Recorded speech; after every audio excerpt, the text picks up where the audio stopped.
আমরা যারা আছি আমরা সকলেই সহানুভূতির সাথে সকলে মিলেমিশে যাতে কোনো ধরনের অনৈতিক কোনো কিছু না হয় আমাদের রেফারির সাথে সিদ্ধান্ত দিবে, রেফারির সিদ্ধান্তই চূড়ান্ত কল স্কল এটা মেনেই আমরা খেলবো ইনশাল্লাহ।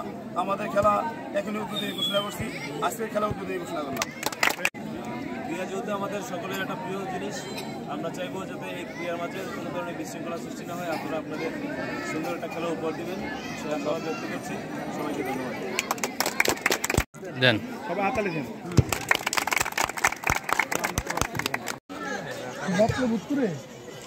এটা ইতিহাস স্বর্ণপুরে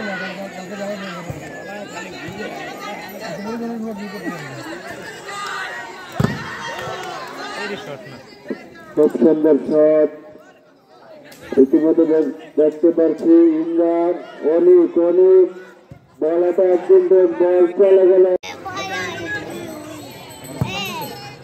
একটা